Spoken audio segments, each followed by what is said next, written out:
All right, everybody, welcome to another TGA Spotlight here. We have Corey Austin from Palladium Protocol. We're super excited to have him. Before we do, just say hi, everybody. If you're in the chat, say what's up. If you're watching this on replay, hello, hello on the replay. I'm sure there's going to be like a 6-word update somewhere that will drop. Be sure to share that live as you're watching the video so you can share your takeaways, and we're going to dive right into it. So, without further ado, let me go ahead and welcome Corey to the front. Corey, how's it going, man? Let me bring you up on your spotlight. What's up, brother? Hey, Randy, thanks so much for having me. Yeah, man. Yeah, yeah. So, you ready to just jump right into it? Is that cool? I'm ready. It's All right. fire. Love it, love it. All right. So, first off, welcome everybody. We're gonna hear just kind of chat with Corey about his journey, talk a little bit about like the human side of the TGA principles and how he's applying them, and also what real world impact he's creating by applying those principles. All right. So, first things first, Corey, do us a favor.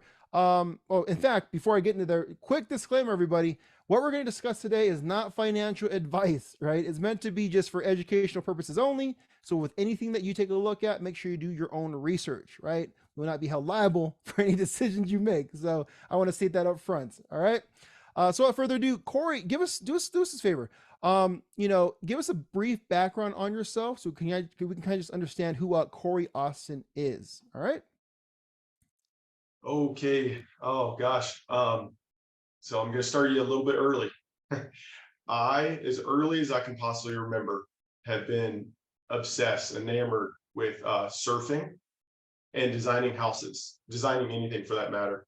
I literally, before I can remember, have been obsessed with the idea of being able to ride waves. And I know this is like polar opposite side, but in that same memory, I have memories of sitting down drawing houses like with a scale ruler in my dad's house, and I have proof of that. I want to say I was 4 or 3, but I still look at those today, and I'm like, how did I do this? It just seems weird, you know. It looks freakishly weird to be that young and been drawing like castles and real elaborate architecture. So for me, I just had this like inner knowingness that like I was like destined. I came into this life like you're a server and you're an architect. I don't know how those merged together. That was the early preface, but they somehow did. And even though life was, really good, most of my life, it was around, a lot of people probably relate to this, but around age 13, I started to kind of go down a different path. Like, I guess you might call it a darker path.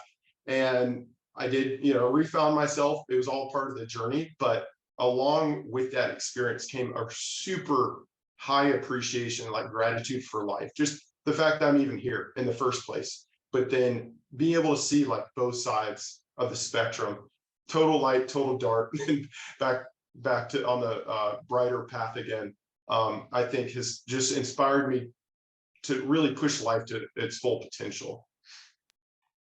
That's awesome. Thanks, Corey. Let me go ahead and add myself back here.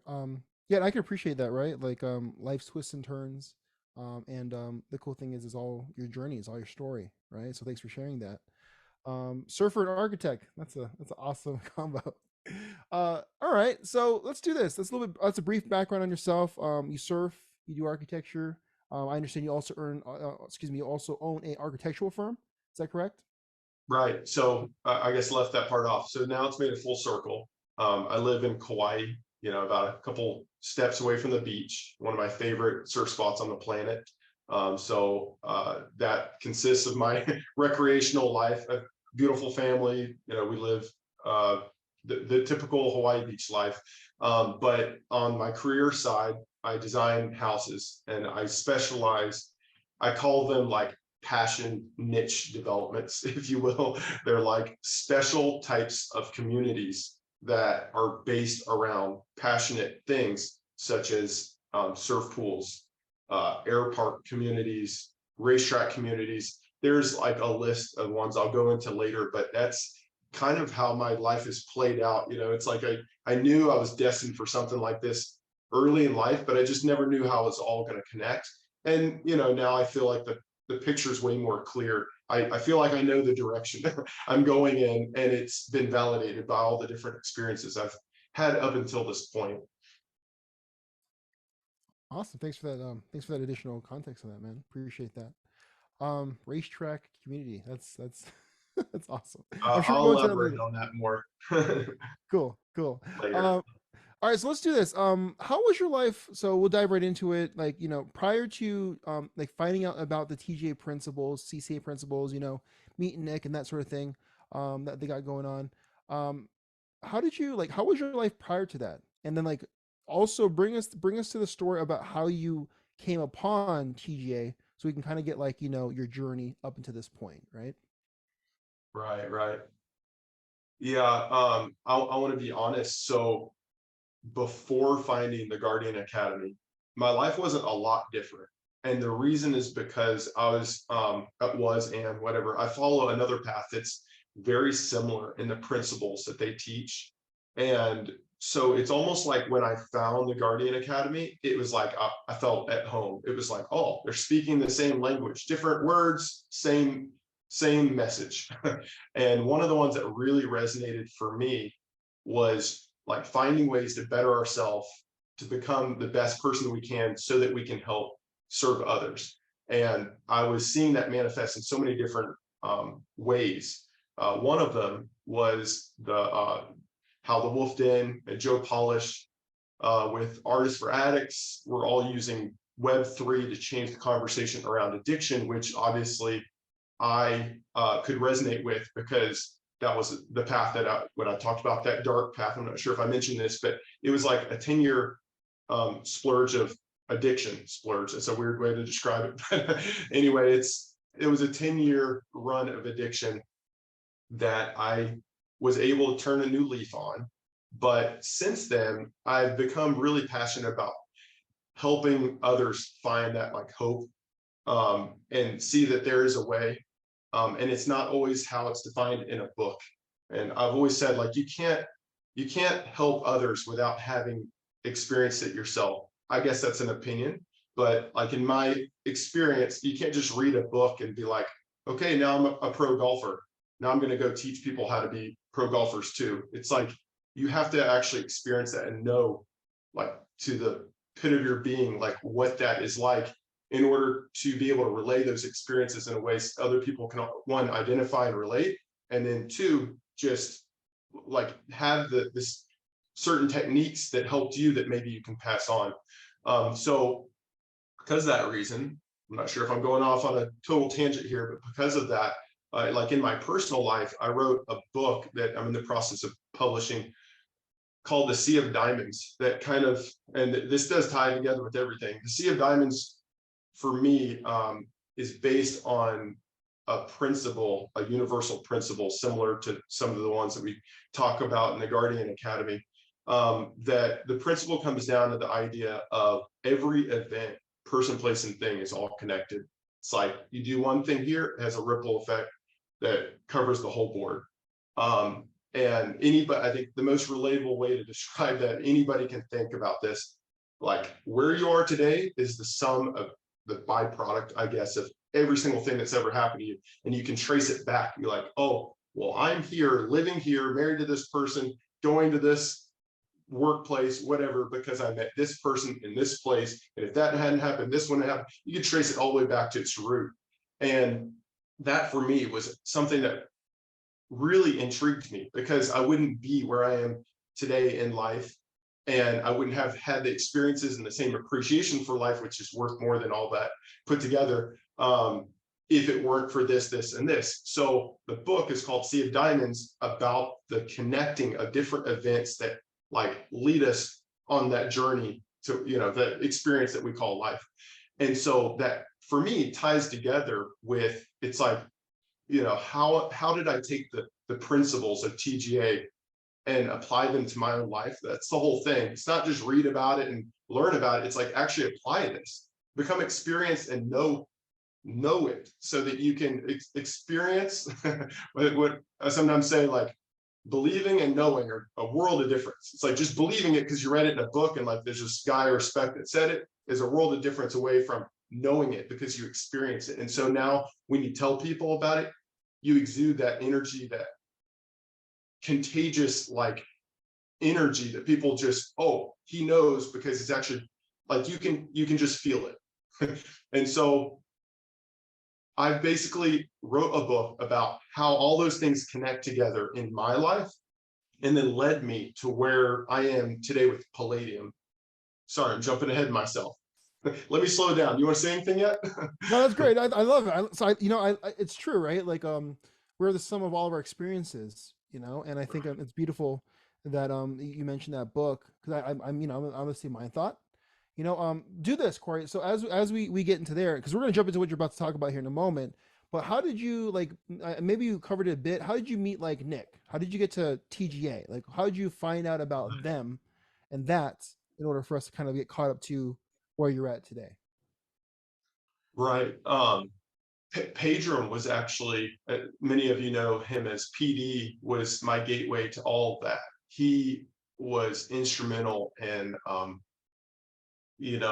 a lot of things. We discovered a lot of things together. I've known him for many years. And so when you know someone, on that level, it's like you can tell when someone's just making something up and when they've really had like a life altering experience from it. And I, knew Pedram here along the timeline. And I noticed this profound change in him when he started like practicing and implementing some of these things that you guys were teaching in the Guardian Academy. And some of the stuff he was saying was just blowing me away. I'm like, bro, this is exactly, you're talking my language. Where's this come from? And he's like, he sent me one of the brochures or whatever you want to call it, the white paper. And I'm just reading through it. And I'm like, this isn't just a crypto project. This isn't just anything. This is like talking about real world stuff.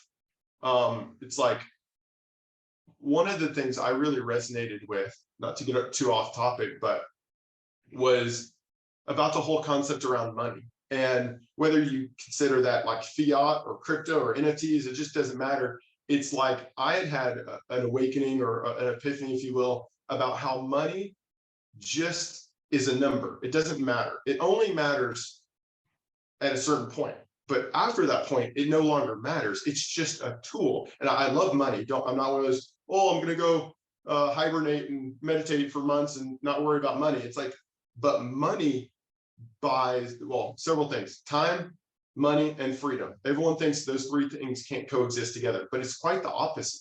It's the exact opposite, in fact.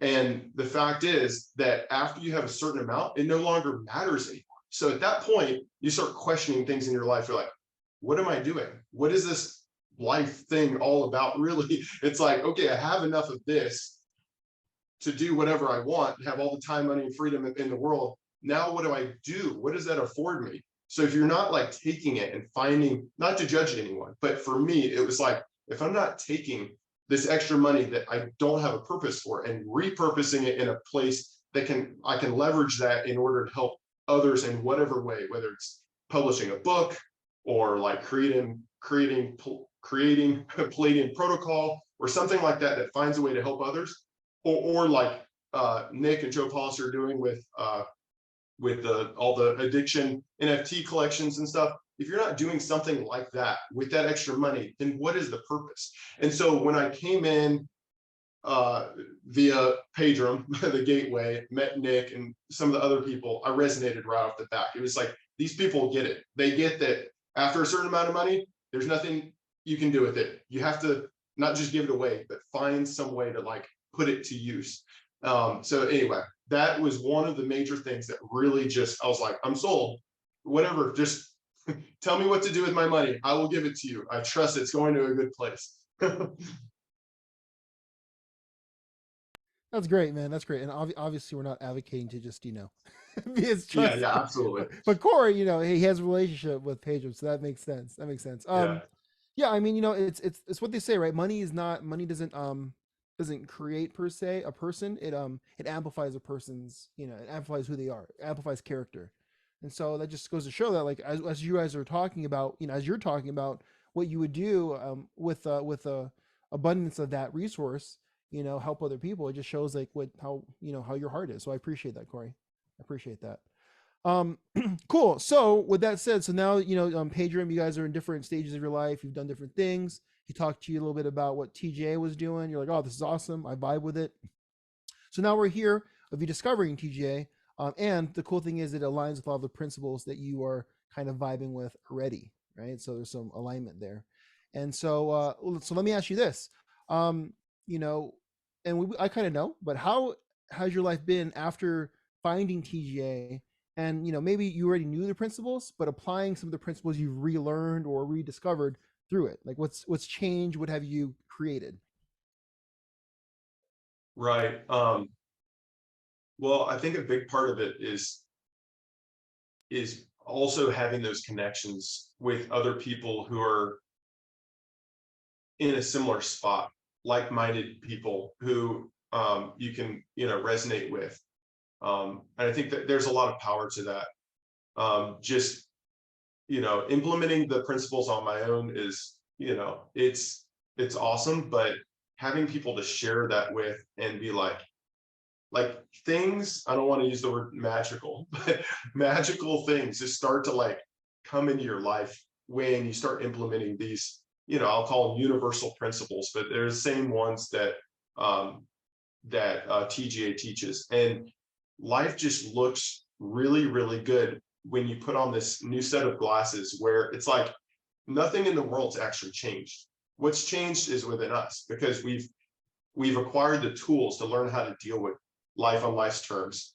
And so, applying those principles and just knowing about them is two different things. And then having someone else to be able to share in that with is huge, and be like, bro, you would never believe what happened. I did this, this, and this, and then this happened. This is the outcome. Most people wouldn't even believe you. They think you're crazy. But it's just the way life is. Things just turn out really, really good. And that's, part of what my book is about. It's like applying all those principles and then connecting all these events. It's one thing just to, like I've always said, life is going to happen regardless. All these things that are going to happen, you have no control over a certain amount of things, a certain amount of stuff. But how you respond to it, it makes all the difference. And in the book, I talk about this contemplative exercise that I do. And the reason that I even bring this up is because it's like I can be facing all the challenges in the world. Like everything can feel like it's going wrong.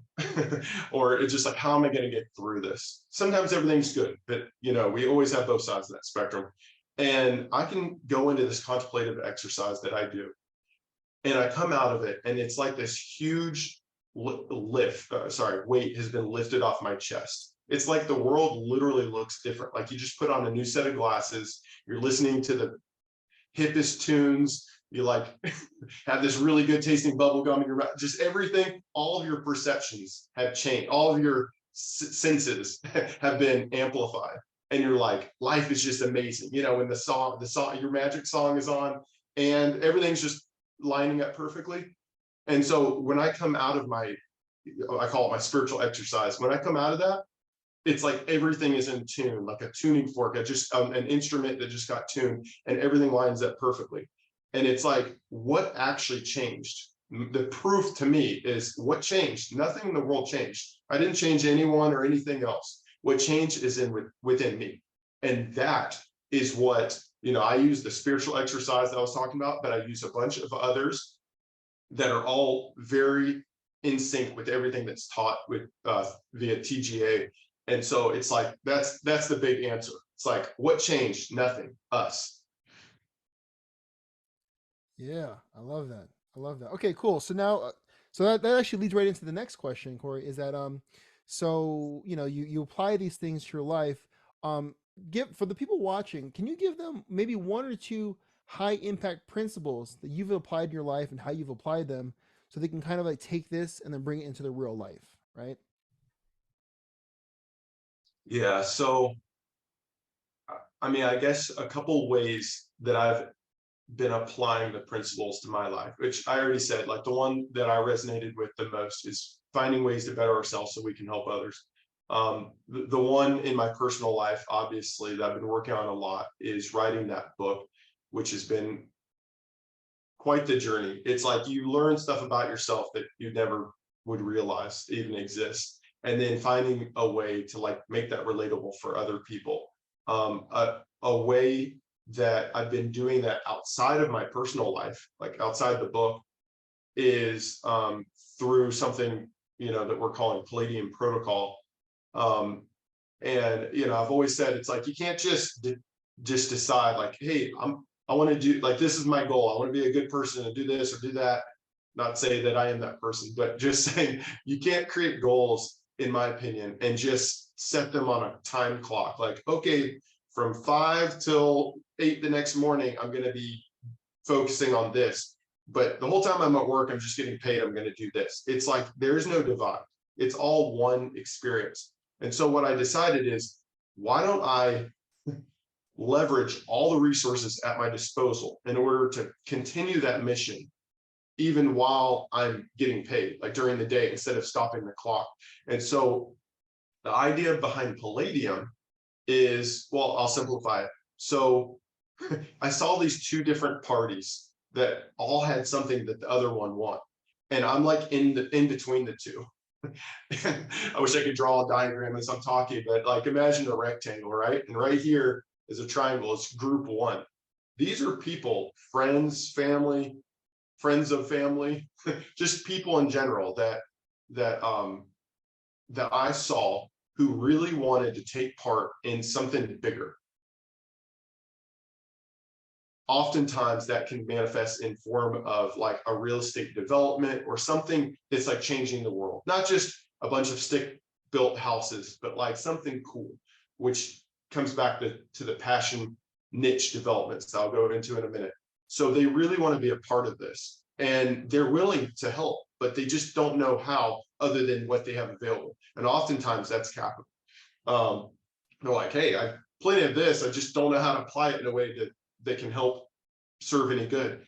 And then there's these people on the other side, got our rectangle, the other triangle on the other side, where people are going, okay, I have this giant piece of land that I had this big vision for, and I don't know what to do with it, but I envision there's something that's going to go here. It's going to be a water park or whatever, this cool thing that's going to help, change people's experience. Because that's my job as an architectural designer, comes down to, I'm designing people's worlds. Like, how crazy is that? Like, the world you live and dream in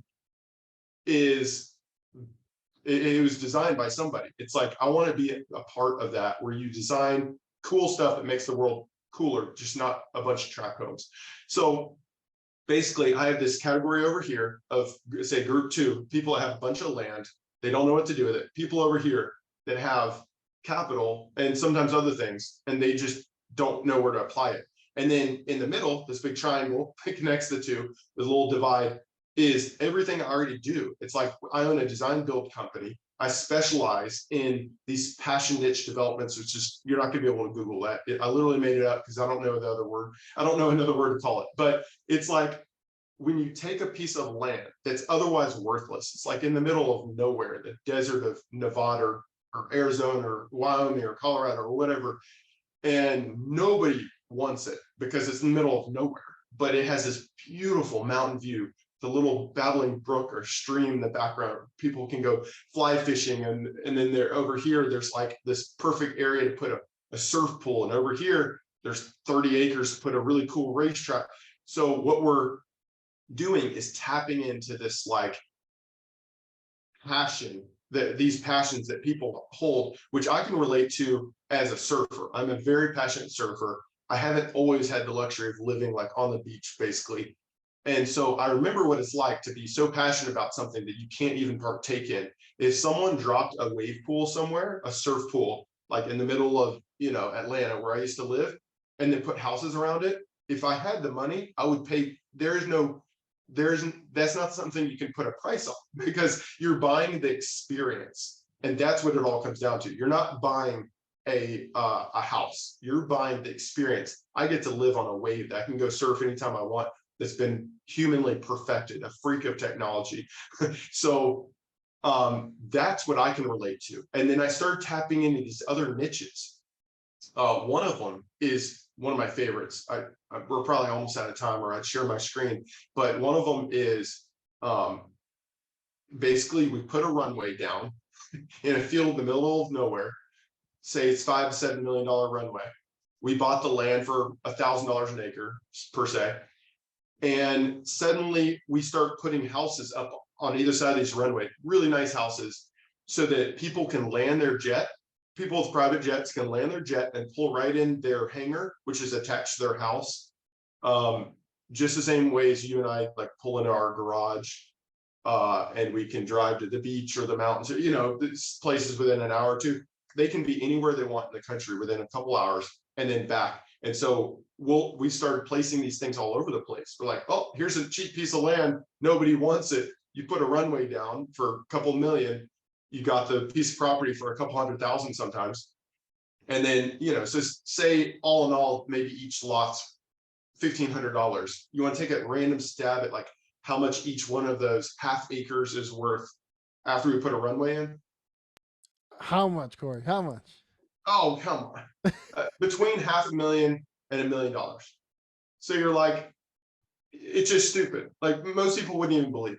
But that's what we've done. We basically taken that business model and we've replicated it through all the different passions that people may have. Like I'm a surfer, so obviously wave pools with houses around it, airplane or air parks as we call them, with the runway, houses around it. One of them's also a racetrack. You can look it up. There's one in Dawsonville that Pedro and I were just at a few days ago, where it's a really nice racetrack. They put houses all around it, so you can literally pull right out of your garage onto the racetrack. So it's like people that are super passionate about this will pay a premium. Why wouldn't they? It's like you're not gonna, there are no comps dictating what the cost should be. So basically what I've done is taken these two groups and figured out a way that they can like complement each other. And then we fill the gap. There's a huge gap in between when it comes to real estate attorneys, architects, engineers, surveyors, due diligence, expediters, all list goes on and on. And so that's everything that I already had in house. I'm like, why don't we just leverage all these resources in order to help party like group 1 and 2 and turn it into like this protocol that literally specializes in these passionate development. So it actually makes sense for people to invest in it because the return is actually good. And instead of, you know, it's so common. Every day I have developers call me and they bought like the most expensive piece of property in the middle of a city so they can put a Starbucks or Whole Foods or whatever. And it's like, it should be common sense, but for some reason it's not. Just selling a property for top dollar doesn't mean you're making a ton of money. It's like, just because you sold it for 100 million or 50 million doesn't mean you made more money. The whole idea is buying something as cheap as possible and selling it for the most possible opposite ends. It's like taking the Pacific Ocean and dropping it right in the middle of nowhere in Wyoming and then saying, okay, now your $1,000 an acre is equivalent to a house on the North Shore of Kauai. Dude, okay. So there's a lot there. If those of you who are here live, I appreciate you guys being here and sticking with us. Cause so stick with us, right? Because Corey's about to tie this all together. Because when I heard this on the phone with him when I was having a pre-chat, I was blown away. So okay, so principle I've heard you didn't specifically state, but I could see it being stated a different way is you're applying live to learn, give to earn, right? In a big way, and that's like our keystone principle at the TGA, where you know you live to learn, and all the things Corey's talking about he's learned, and then give to earn, and all the things he's talking about giving back in order for him to earn on whatever he earns on the investments. Okay, so that's the principle he's talking about. So and that's really a big high impact principle for sure. So and the next thing I was going to ask you is how are you creating real world impact, and we already got into it, right? So you're saying you find places or pieces of land that may quote unquote be undesirable, all of a sudden tap into a niche that's highly desirable, and then put in homes and properties along it in order for it to increase the value of that particular plot of land. So where it was normally just going to be houses, all of a sudden now they're racetrack houses. So the value is through the roof because there's no comparable comps. Is that what I'm hearing? You nailed it. Dude, and I just looked at that Dawson thing. It's racetrack condos. Insane, man. It's insane. You know. So, I okay, will, cool. yeah, go Go ahead. ahead. No, I was gonna say if you want to share your screen, I think we have time for maybe like a little bit of sharing if you want. Okay, okay. I'll Yeah. do a quick, hold on, let me just pull it up real quick. And while I'm pulling this up, I mean, one major component that I left off, which is probably the coolest part, is that what we've done is made it so that you have like basically metaverse walkthroughs utilizing all the 3D technology that we have. You can walk through these properties and see inside and out. So we're implementing the metaverse, NFTs, smart contracts, like basically taking all of these, oftentimes speculative pieces of blockchain technology and making them like actually usable. And I mean, this whole concept came one night when I was just like, all right, people are paying $70,000 for a yacht in the metaverse that does nothing. It's like, I see the principle or the concept. It's like speculating that one day it's going to be worth something, and maybe it will. But it's like, why wouldn't those same people want to put their money to work somewhere that it's like, why wouldn't they buy something within the metaverse that actually is tied to real assets?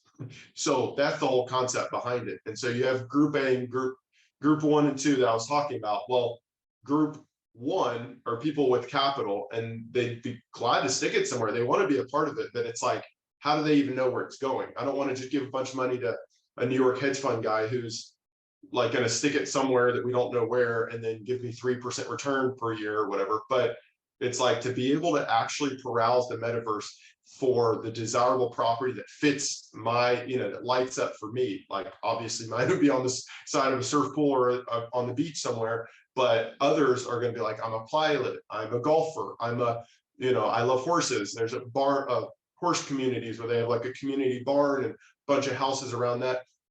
There's a bigger picture that we're in the process of doing, so I shouldn't talk too much about it yet, but where we're actually able to put all these things on one property.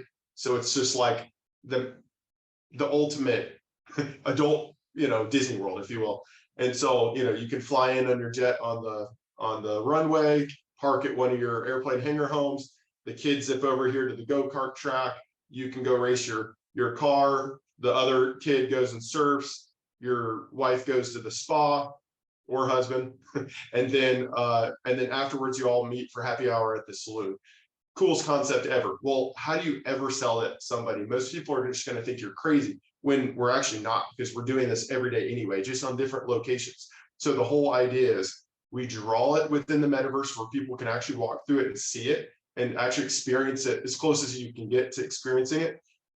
And then they know where their money's going. They can actually pick what they want to invest in, kind of like investing or kind of like zooming around what do you call it, Zillow or something, picking which houses fit your desires. And then on the other side, you have group 2 who have these massive pieces of land that are like, hey, I have land, I don't know what to do with it. Okay, well, let's enter it into our metaverse, like draw it. We actually use the topography, the actual topography that matches the land, and we insert the lakes and the mountain views and everything. So when you're walking around, you're like, oh, okay, I see why this piece of land would be desirable. It has a mountain right there, a racetrack over to my right, 500 yards to the runway. It's like they can actually know where their money's going into.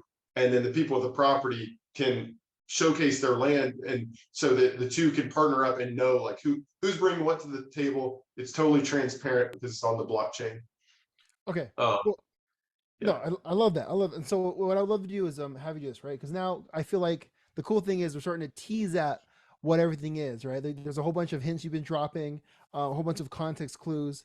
So really, what is Palladium Protocol? Let me ask you that, because that's that's what we have introduced you as, right? Co-founder of Palladium Protocol.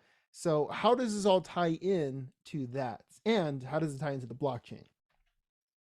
Right. Okay. So I'm not going to go too deep into the technicals, but if it'll let me share, I'll give you a quick rundown. Let's see. Hopefully this works. You seeing the future of real estate pop up on your screen? Yes, I do. Okay. So here's the website. It's pretty simple. PD Protocol. This is the abbreviation for Palladium. You can scroll down here. This basically will show you different stars that light up for each of the developments that we already have locked down. When new ones go up, then you'll see them. This is what we're calling Palladium Island. It's basically, this is a Palladium stone with different properties that we already either own or have partnerships with that we're starting to develop.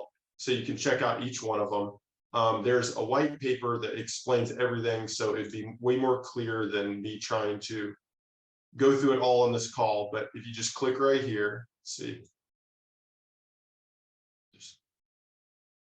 there we go. So this is actually an example of one of the ones we were instrumental in building. It's called Alpine Air Park. As you can see, it's like a neighborhood where you drive down the road in your jet, same way as most people would in their car, that you pull into your garage. This, kind of gives you an introduction on what we're doing, what we're about, the different types of developments that we've found to be the most lucrative as far as like ROI. And, basically what we're doing in order to make this possible, which is, you basically buy a PDM membership NFT, which gives you access to this whole platform. It's like buying your Costco card.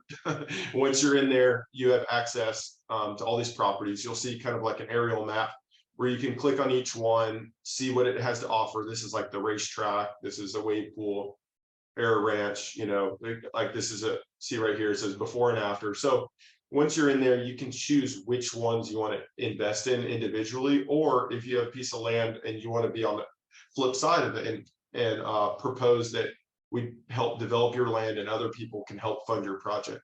So you basically, I don't want to get into all the technicals, but you receive an NFT representation of that piece of land that you hold, and then it basically is it's your coat ticket in order to get the money once the property sells.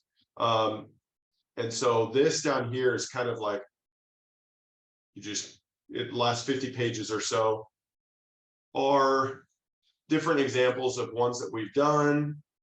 And this is your artwork, right? This is not Yeah. your stuff. So this is all, and these actually these are ones that we have built, but these are all renditions of this. So you can imagine before it was built, this is what you'd be able to see. Like you would be able to know exactly what we're getting into before it's ever built. And this is the view that you see in the background. I could show you the real life photos of this. You can't really tell a difference. Here, I like this one. You can see the jet right here. So basically, once it's within the metaverse, fully developed, you can walk around this, every room inside and out. But even before then, like the pre-conceptual renderings would show people kind of like what's coming, so that they know like, hey, I might want to set an alert on this property, so once it pops up, I can have a piece of this. And of course, these are all conceptuals that, whoever buys the property is welcome to come change. Like they might see this and say, hey, I love this, but I want it this color or this. They could totally change the house. But the idea is that the money factor doesn't change. It's like, we bought the land for 1,000, we're reselling it to him for 500,000. We're building it at this cost per square foot. We're selling. You said 1,000 to 500,000? Well, that's the whole concept. So this property was bought for like $1,000 an acre. It was like a big tract of land that was, I think it was like 160 acres, and it was purchased around $1,000 per acre. And this is like the house that this is on is 0.6 acres, and it sold for like $750. So I say between 500 and $1 million. It depends on how close to the runway it is. So this is the construction of the one that you were just looking at. And so you can see the potential now, right? This is real life stuff, not like people are willing to buy stuff in the metaverse that this is something that's real, that you can go out and touch and walk through, and you have a piece of that. Like when it sells, you basically have a percentage of that entire upside. Wild. That's wild. So anyway, I'll let everyone go to the website and check this out for themselves, but it basically, each one of these is a different niche. So the one we just looked at was the air park. This one is a racetrack we're working on that basically same concept. Put these lofts on there. It's right on the racetrack, so they can just pull their car out, be right on the racetrack. This is a surf resort that's right on the beach. This is a surf pool that I'm not allowed to tell the location of yet. But that's the basic breakdown. Dude, I I mean, can. So yeah, it's see if I can get out of this thing. Anyway, stop sharing. So yeah, PD protocol.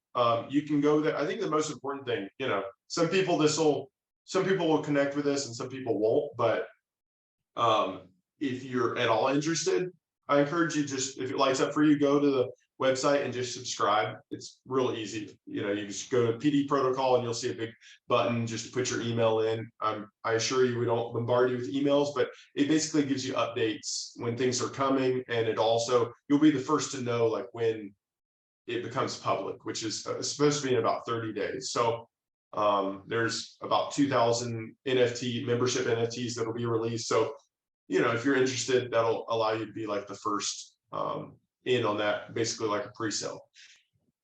awesome. Oh, that's wonderful, man. And here's the thing. I know how we get caught up in the tech because the tech is pretty sweet. So I appreciate you keeping it succinct and letting people discover it for themselves. So thanks for that, Corey. Um, Absolutely.